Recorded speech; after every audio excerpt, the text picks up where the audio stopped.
नमस्कार बच्चों, कैसे हैं आप सब? आशा करती हूँ आप सभी अच्छे होंगे, स्वस्थ होंगे, खुश होंगे और अपनी पढ़ाई भी अच्छे से कर रहे होंगे। जैसा कि आप सभी जानते हैं, मैं अध्यापिका और मैं स्वागत करती हूँ आप सभी का आईसीटी वर्चुअल क्लासरूम में। और आज हम यहाँ पर एकत्रित हुए हैं पढ़ने के लिए क्लास 6 की हिंदी, जिसमें हम पढ़ रहे हैं अपने हिंदी व्याकरण का टॉपिक संधि। तो आज हम इसे कंटिन्यू करते हैं।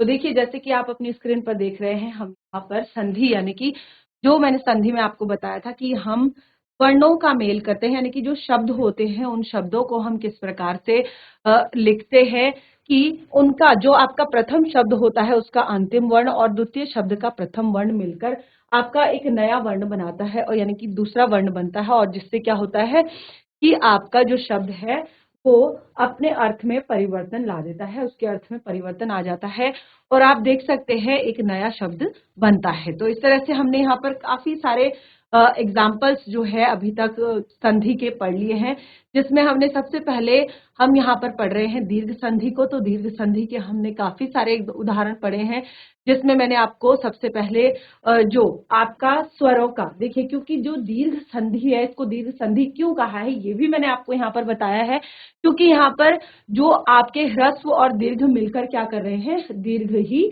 बना रहे हैं। तो देखिए इसके काफी सारे एग्जाम्पल्स आपने अपनी कॉपी में नोट भी किए हैं और आप लिख भी रहे हैं।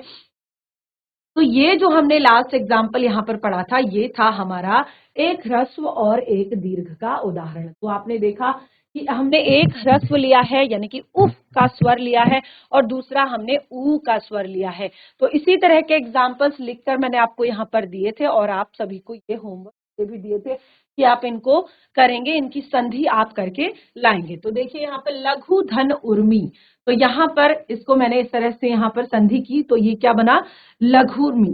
ठीक है, तो इस तरह से ये जो शब्द हैं इनको हमने यहाँ पर ऐसे फिर लिखना शुरू कर दिया। बिल्कुल यहाँ पर भी मैंने एक और एग्जांपल आपको करके बताया, सिंधु धन उर्मी।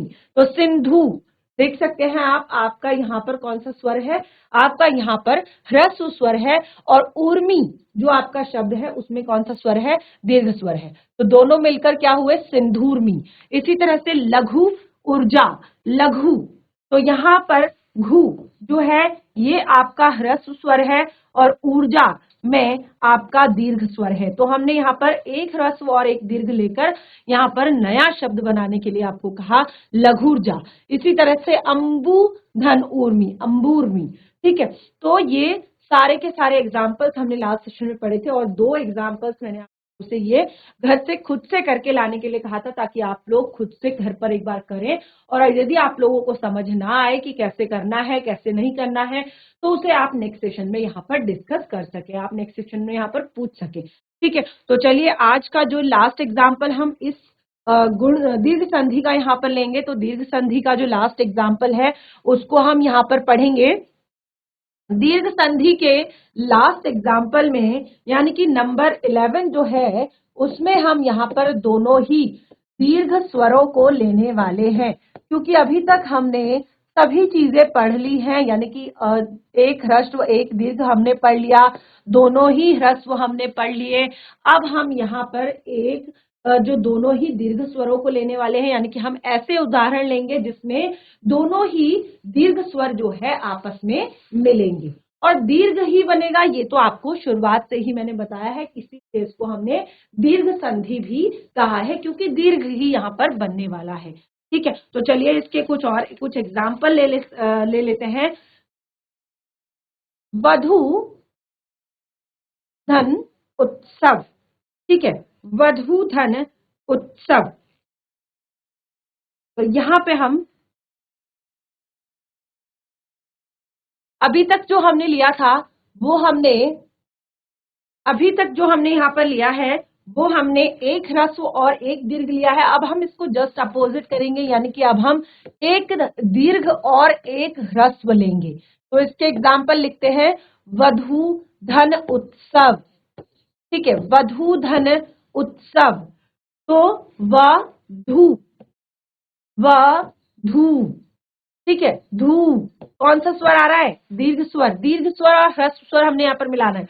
उत्सव, उत्सव का हमने ऊ यहाँ पर लेना है, तो हमेशा ही दीर्घ बनेगा, ये हमें पता है। तो हम क्या बनाएंगे यहाँ पर, वधूत्सव। ठीक है, इसी तरह से अगला एग्जाम्पल हम यहाँ पर लेंगे, भू धन कर्ष।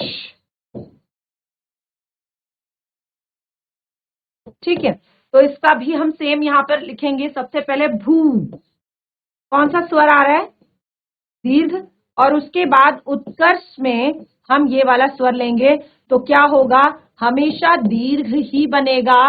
क्या होगा, भूतकर्ष। ठीक है, तो ये कुछ एग्जाम्पल्स।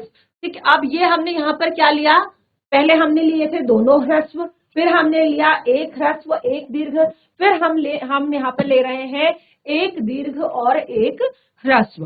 ठीक है, तो इस तरह से हमने इसको यहाँ पर समझ लिया है। और दो एग्जाम्पल मैं आपको यहाँ पर दे देती हूँ जो आप खुद से करेंगे। वधु,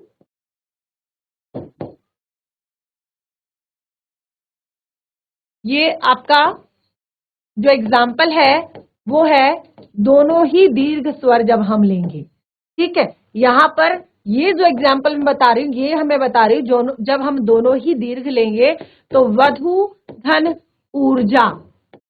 ठीक है, तो इसको आप खुद से करेंगे। अब मैं यहाँ पर बार बार आपको क्लियर नहीं करूंगी।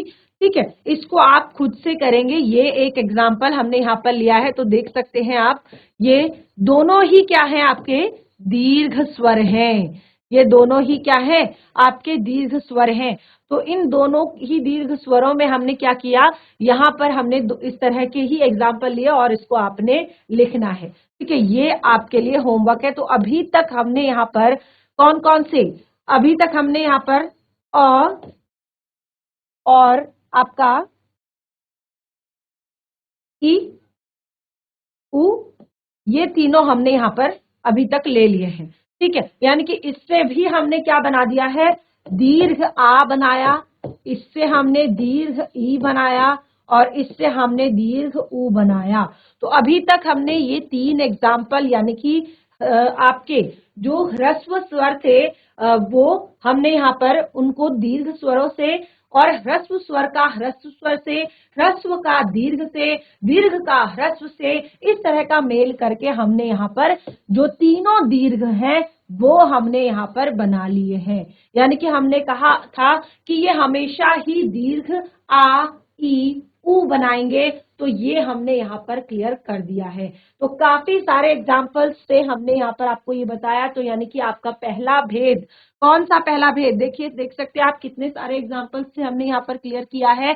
तो इस तरह से यहाँ पर आपका स्वर संधि का जो स्वर संधि है, स्वर संधि के 5 भेदों में पहला भेद दीर्घ संधि आपका क्लियर हो चुका है। ठीक है, स्वर संधि के जो भेद हैं उनमें से आपका पहला भेद यहाँ पर दीर्घ संधि क्लियर हो चुका है।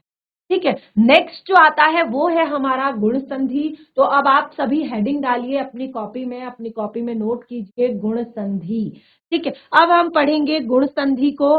तो क्या होती है गुण संधि, किसे कहते हैं गुण संधि, कैसे हमारी यहाँ पर संधि होगी, उसको हम यहाँ पर पढ़ेंगे और समझेंगे। ठीक है, तो चलिए आगे बढ़ते हैं, गुण संधि को यहाँ पर पढ़ते हैं। सबसे पहले आप हेडिंग डालेंगे गुण संधि। यहाँ पर आपका दूसरा पार्ट है गुण संधि, और इसमें आपको पहले लिखना भी पड़ेगा। जैसे हमने दीर्घ संधि में लिखा था ना कि कैसे हम दीर्घ संधि को कैसे समझेंगे, हमने उसमें कहा था शुरुआत से ही कि यहाँ पर जब ह्रस्व से मिलता है, ह्रस्व दीर्घ से मिलता है, या दोनों ही ह्रस्व आपस में मिलते हैं, या जब दोनों ही दीर्घ आपस में मिलते हैं, तब वो हमेशा दीर्घ ही बनाते हैं और इसे दीर्घ संधि कहते हैं। ठीक है, तो ये हमने लिखा था। अब हम गुण संधि की परिभाषा पहले यहाँ पर लिखेंगे और उसके बाद उसको एग्जाम्पल से, उदाहरणों से समझेंगे। तो सभी को समझ आ रहा है, एक बार हैंड रेज करेंगे, समझ आ रहा है सभी को, समझ आ रहा है, वेरी गुड। ठीक है, जिन बच्चों जो रोज पढ़ेंगे ना, मैं देख रही हूँ यहाँ पर जैसे GIC देवलधार है या बाकी जो बच्चे हैं जो रोज क्लास अटेंड करते हैं, जो रोज पढ़ते हैं, जो रोज नोट करते हैं, उन्हें सच में अच्छे से समझ आता है। ठीक है ना, वो रिस्पॉन्स भी करते हैं, वो जवाब भी देते हैं। और लेकिन जो बच्चे नोट नहीं करते या फिर लिखते नहीं है या घर से भी होमवर्क नहीं करके आते हैं, तो फिर उनको अच्छे से समझ नहीं आता है कि आखिर यहाँ पर हम पढ़ क्या रहे हैं। ठीक है, गुण संधि। तो सबसे पहले देखिए यहाँ पर शुरू करते हैं। जब परिभाषा लिखेंगे, देखिए शुरुआत से परिभाषा लिखेंगे। जब अ या आ, ठीक है, परिभाषा लिखिए, पहले इसको ध्यान पूर्वक लिख लीजिए। ठीक है, पहले परिभाषा को ध्यान पूर्वक लिख लीजिए, उसके बाद आप इसको बाकी आगे अच्छे से समझेंगे। ठीक है, पहले परिभाषा को लिख लीजिए। जब अ या आ, ठीक है, जब अ या आ का इह या ई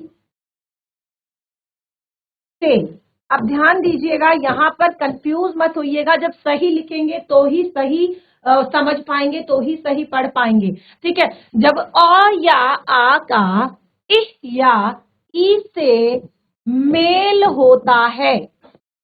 ठीक है, जब अ या आ का इह या ई से मेल होता है तो इनके स्थान पर ए हो जाता है। क्या हो जाता है इनके स्थान पर? तब इनके स्थान पर ए हो जाता है। ठीक है, इसको लिखेंगे, ध्यान पूर्वक लिखेंगे और समझ ना आए तो भी पूछेंगे तभी, क्योंकि जब ये चीज अच्छे से लिखेंगे ना तो ही आगे अच्छे से समझ पाएंगे। जब अ या आ का इह या ई से मेल होता है तो इनके स्थान पर ए हो जाता है और उह या ऊ से, ठीक है, उफ या ऊ से मेल होता है, मेल होने पर या होता है पर ओ हो जाता है। अब ध्यान से सुनिएगा जरा, अभी मैं इसको फिर से क्लियर करूंगी। तथा री, ठीक है, री से मेल होने पर र, ठीक है, हो जाता है। इसे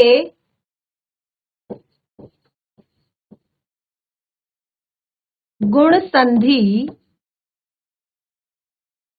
अब देखिए इसको मैं अलग से आपको नोट करवाऊंगी तभी आप समझ पाएंगे। इसे गुण संधि कहते हैं। ठीक है, ये आपने लिख लिया। ठीक है, ये आप उतार लीजिए पहले और इसको फिर कैसे समझेंगे वो मैं आपको बताऊंगी। ठीक है, हमने क्या कहा? हमने कहा जब हम अ या आ का, जब हम अ या आ का किसका मेल, अ या आ का मेल करवाते हैं, किससे करवाते हैं? इह या ई से।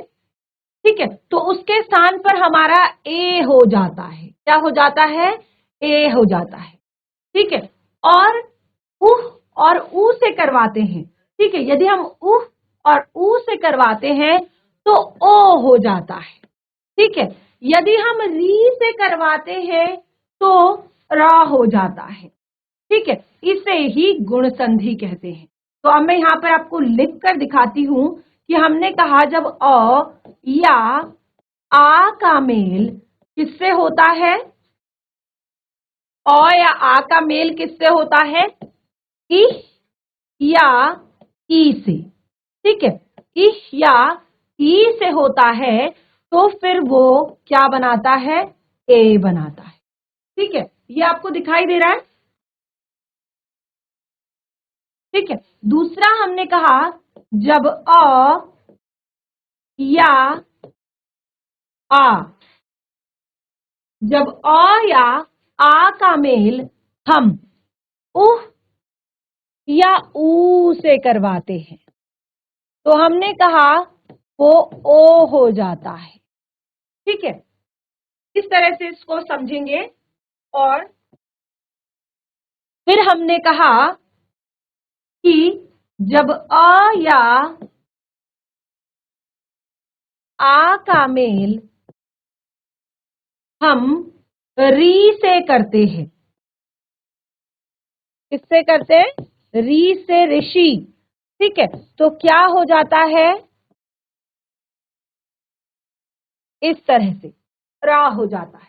तो आप देखिए, ये तीन चीजें मैंने यहां पर आपको लिखवाई है। इसको इस तरह से समझने के लिए आप इसको इस तरह से लिख सकते हैं। ठीक है, जब हम अ या आ का मेल ई से कराएंगे तो ए बनेगा। अ या आ का मेल ऊ से कराएंगे तो ओ बनेगा। अ या आ का मेल अगर री से कराएंगे तो र बनेगा। और इसे ही हम क्या कहते हैं? गुण संधि कहते हैं। ठीक है, इसे ही हम क्या कहते हैं? गुण संधि कहते हैं। अब देखिए, ये हमने यहां पर लिखा, ये पूरी जो परिभाषा है इसको आपने इस तरह से समझना है। ठीक है, इसको आपने ऐसे समझना है कि जब अ या आ का मेल ई से होता है, जब अ या आ का मेल जो है ऊ से होता है, और जब अ या आ का मेल री से होता है तो क्या बनता है? ए, ओ और र बनता है। ठीक है, अब हम इन्हीं के उदाहरणों को यहाँ पर समझेंगे। इन्हीं के एग्जाम्पल से, इन्हीं के उदाहरणों से हम इस टॉपिक को आगे समझेंगे, यानी कि गुण संधि को हम आगे समझेंगे। नोट किया सभी ने? देखिए, जब तक आप अच्छे से नोट नहीं करेंगे ना, तब तक आपको आगे के टॉपिक भी अच्छे से समझ में नहीं आएंगे, क्योंकि यही हम आगे एग्जाम्पल्स में समझने वाले हैं, उदाहरणों में आगे हम यही समझने वाले हैं। ठीक है, चलिए, वेरी गुड, सबने नोट कर लिया है गुण संधि। तो आगे कंटिन्यू करते हैं अब गुण संधि के एग्जाम्पल। और ध्यान दीजिएगा, फिर से हमने अभी यहाँ पर हमने क्या करना है? फिर से हमने वही करना है, ह्रस्व का मेल ह्रस्व से करना है, ह्रस्व का मेल दीर्घ से करना है, लेकिन यहाँ पर बदल गए हैं। जैसे हम वहां पर अ का आ से कर रहे थे, आ का आ से कर रहे थे, लेकिन यहाँ पर अ का इह से या आ का इह से होगा, या अ का उह से होगा, या अ का ऊ से होगा, अ का री से होगा, या आ का री से होगा। इस तरह से मेल होगा, लेकिन हमेशा आपका क्या बनेगा? ए बनेगा। ठीक है, ओ बनेगा। ठीक है, ए बनेगा और ओ बनेगा। ठीक है, और उसके बाद मैंने यहाँ पर क्या बताया था आपको कि आपका र बनेगा। ठीक है, अब वो र वाली जो मात्रा है उसको हम यहाँ पर मात्रा वाला भी बताएंगे। जैसे र यानी कि जो आपकी मात्रा लगती है ना, री की मात्रा जो आपकी लगती है, ठीक है, जो आपका इस तरह से आपका र लगता है ऊपर से, उसको हम यहाँ पर बताएंगे किस तरह से ये होगा। ठीक है, चलिए, तो शुरू करते हैं एग्जाम्पल से। उदाहरण शुरू करते हैं। सबसे पहले गुण संधि के उदाहरण। गुण संधि के उदाहरण। ठीक है, गुण संधि के उदाहरणों को हम यहाँ पर शुरू करते हैं। तो गुण संधि के उदाहरणों में सबसे पहला जो उदाहरण हम यहाँ पर लेंगे वो हमारा होगा, दोनों ही ह्रस्व स्वर है लेकिन बिल्कुल अलग है। अ और ई का मेल कराएंगे तो हमने कहा है कि वो हमेशा ही ए बनेगा।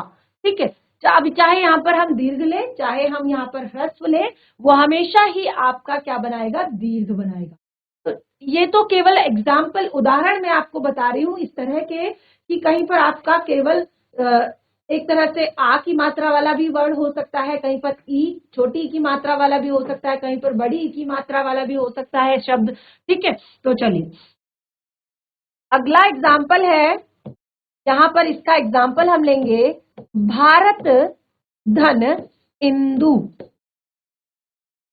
भारत धन इंदु, और इंदु को आप इस तरह से भी लिख सकते हैं, भारत धन इंदु।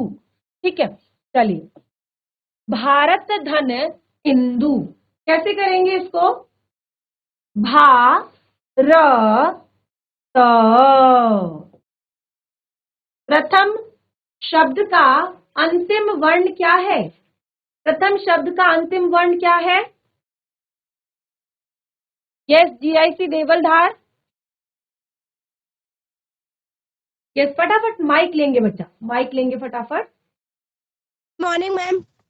वेरी गुड मॉर्निंग बच्चे।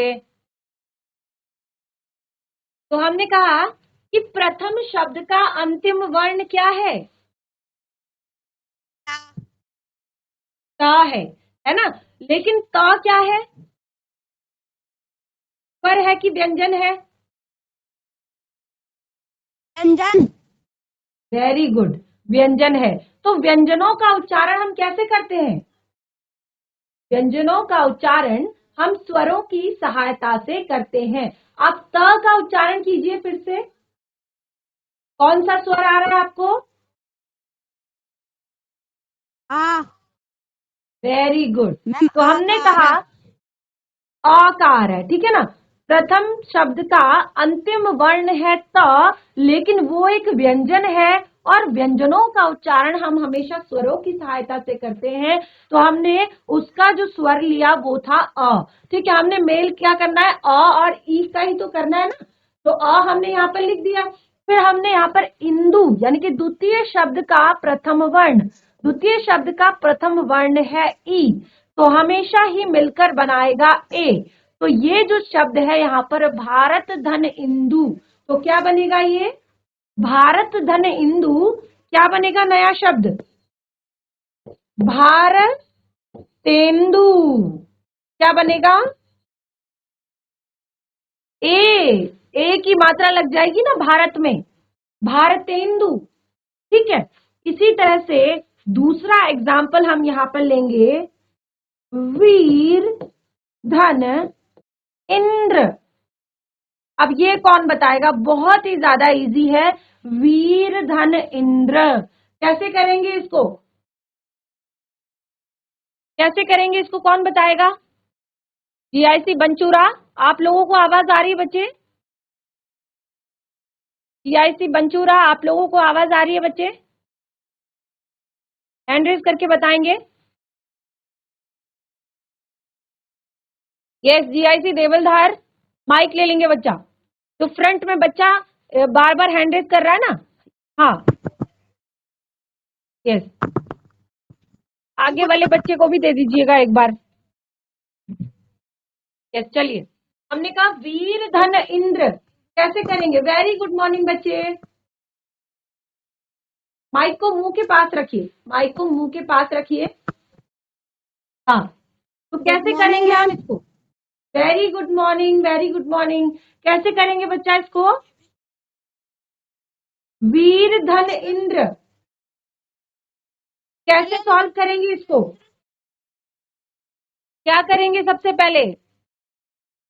पहले मैम हाँ, रा करेंगे। र, र में क्या करेंगे हम? र क्या है हमारा? ए मात्रा व्यंजन। र, र क्या है हमारा? हाँ? स्वर्ग है, स्वर। र तो स्वर नहीं है हमारा, व्यंजन है। हाँ व्यंजन है।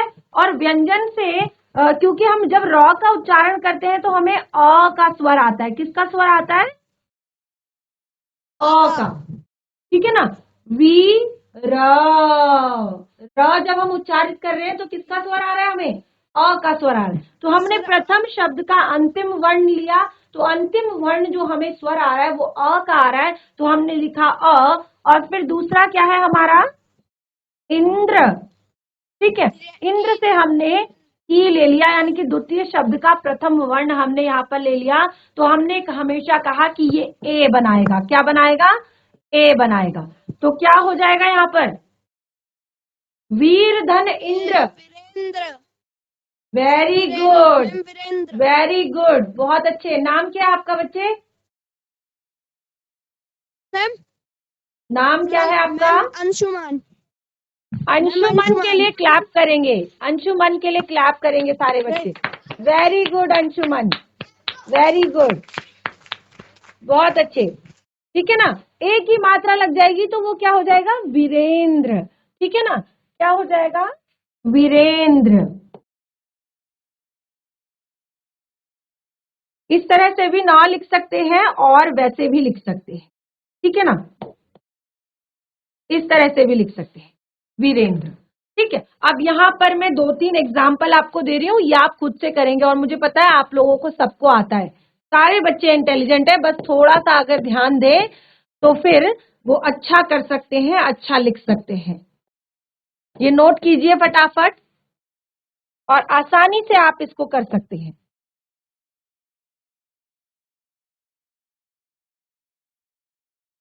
ठीक है, सेम है, सारे आंसर सेम है इनके, क्योंकि एक ही मात्रा हमें लगानी है, एक ही मात्रा लग जाएगी यहां पर। ठीक है,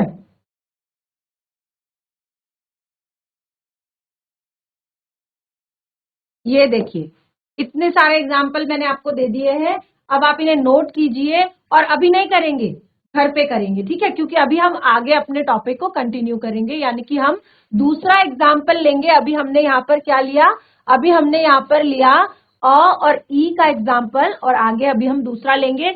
एक मैं इनमें से आपको बता देती हूँ, देखिए 1 2 3 4 5 मैंने आपको दिए हैं, तो सबसे लास्ट वाला हम यहाँ पर सॉल्व कर लेते हैं। स्व, स्व, स्व का जब हम उच्चारण कर रहे हैं स्व, व, तो फिर हमें यहाँ पर क्या आ रहा है, अ का स्वर आ रहा है। इसी तरह से इच्छा यानी कि द्वितीय जो शब्द है उसका प्रथम वर्ण ई है, तो इसमें भी जैसे हमने यहाँ पर बताया कि ए ही बनेगा, तो नया शब्द क्या बनेगा, कौन बताएगा, स्व और इच्छा में नया शब्द क्या बनेगा, नया शब्द क्या बनेगा स्व और इच्छा में, स्वेच्छा, क्या बनेगा, स्वेच्छा। ठीक है, और बाकी के जो है ये आपके लिए होमवर्क है, इनको आप नोट कर सकते हैं, इनको आप नोट कर लीजिए और अभी नहीं करेंगे, घर पे करेंगे, ठीक है ना। तो ये आपको समझ आ गया है, गुण संधि का पहला उदाहरण सभी बच्चों को अच्छे से समझ में आ गया, जिसमें हमने अ और ई का मेल किया और वो हमेशा ए बनाएगा, यानी कि जितने भी हमने उदाहरण लिए हैं वो इसी तरह के लिए हैं, यानी कि जैसे हमने कहा नर, तो नर धन इंद्र नरेंद्र, देव धन इंद्र देवेंद्र, धीर धन इंद्र धीरेंद्र, धर्म धन इंद्र धर्मेंद्र। ठीक है, इसी तरह से जिस तरह से यहाँ पर हमने किया है ऐसे ही आप इसको घर से करके लाएंगे। तो चलिए अब नेक्स्ट यहाँ पर एग्जाम्पल ले लेते हैं, वो हम लेंगे अगला, एक ह्रस्व और एक दीर्घ हम यहाँ पर ले लेंगे। दूसरा एग्जाम्पल, ये हमने यहाँ पर लिया ह्रस्व और इसको हम लेंगे दीर्घ। ठीक है, और ये हमेशा आपका ए ही बनाएगा, ये तो आपको पता ही है क्योंकि यही हमने यहाँ पर पढ़ा है कि ये सब आपस में मिलकर आपका ए बनाएंगे। जब अ आ ई से मिलेगा और जब अ आ उ से मिलेगा, जब अ आ री से मिलेगा। ठीक है, तो नेक्स्ट एग्जाम्पल हमारा ये है। अब देखिए इसका जो पहला उदाहरण हम लेंगे, नर धन ईश। ठीक है, नर धन ईश, तो कैसे होगा, ए ही बनेगा, न र, ठीक है, ईश, ई, और ये दोनों मिलकर हमेशा ए ही बनाने वाले हैं, तो न र, ये दोनों आपस में मिल गए, इन्होंने ए बनाया, तो नया शब्द क्या बन गया, नरेश, क्या बन गया, नरेश। ठीक है, इसी तरह से गण धन ईश। ठीक है, तो गण, अ का स्वर आ रहा है, उसके बाद दूसरा हमने यहाँ पर लिया, उसमें हमारा दीर्घ स्वर है और हमने कहा कि दोनों मिलकर ए बनाते हैं, तो गण धन ईश क्या बनेगा, ए की मात्रा लग जाएगी, यानी कि वो मात्रा क्या बन जाएगी, इसका अंतिम वर्ण था अ, इसका प्रथम वर्ण है ई, तो दोनों आपस में मिलकर इतने पास आ जा रहे हैं कि हम उनको फिर उच्चारण यानी कि साथ साथ उच्चारण किए बिना नहीं रह पा रहे हैं, हमने लिख दिया गणेश, गणेश। ठीक है, समझ आया सभी को, गणेश। ठीक है, नेक्स्ट एग्जाम्पल देखिए, इसको भी नोट कर लीजिए यहाँ पर, दिन, धन, ईश, ठीक है, और योग, धन, ईश, ठीक है। अब ये आप नोट कर लीजिए, आप इसको घर से करके ला सकते हैं और यहाँ पर मुझे क्लियर कर सकते हैं कि मैम समझ में आया या नहीं आया, ठीक है। तो इस तरह से ये 4 एग्जाम्पल आपको मैंने होमवर्क में दिए हैं और बहुत ही ज्यादा इजी है, बहुत ही ज्यादा सरल है और हमेशा क्या बनेगा आपको पता है, ए की मात्रा बनेगी और वो उच्चारण की दृष्टि से इतने पास आ जाएंगे कि आप उसको क्या करेंगे, फिर साथ साथ में उच्चारण करेंगे। जैसे हमने नर धन ईश, तो न, र का अ और ईश का ई इतने नजदीक आ गए कि वो क्या बन गया, ए। तो हमने क्या लिख दिया उसको, नरे, नरेश, ठीक है। इसी तरह से गणेश, दिन और ईश, दिनेश, योग धन ईश, योगेश, सुर धन ईश, सुरेश, सोम धन ईश, सोमेश, ठीक है। तो ये सब हमने यहाँ पर एग्जाम्पल लिए हैं गुण संधि के। अभी तक केवल हम 2 ही एग्जाम्पल यहाँ पर कर पाए हैं, लेकिन ये दोनों भी अगर आपने अच्छे से समझ लिए तो आपको संधि जो है अच्छे से समझ आ जाएगी, ठीक है। तो इसको एक बार नोट कर लीजिए, ये वाले होमवर्क को भी और ये वाले होमवर्क को। तो इस तरह से हमारा जो सेशन है वो यहाँ पर समाप्त होता है और आप घर पर जाकर इस होमवर्क को करने की कोशिश कीजिए और कोई भी डाउट होता है तो उसे नेक्स्ट सेशन में आकर जरूर क्लियर कीजिए, क्योंकि ये छोटे छोटे टॉपिक्स जो हैं, अभी देखिए आप क्लास 6 में ही है, अगर यहीं से आपको ये छोटी छोटी चीजें समझ में आ जाएंगी तो आप आगे हिंदी में छोटी छोटी जो ग्रामेटिकल मिस्टेक्स होते हैं, यानी कि आप जो हिंदी में जो वर्तनी संबंधित जो आप गलतियां करते हैं छोटी छोटी, वो आप नहीं करेंगे। क्योंकि 6 के बाद तो वैसे भी हमें लगता है कि हाँ अब हम जो है पेन से लिखते हैं तो ये छोटी छोटी गलतियां हम नहीं करेंगे, हम बार बार उसे इरेज नहीं कर सकते, ठीक है ना। तो ये आपको अच्छे से सीखना है। कोई भी डाउट होता है तो उसे नेक्स्ट सेशन में जरूर क्लियर करें। तब तक के लिए धन्यवाद। आपका दिन शुभ हो।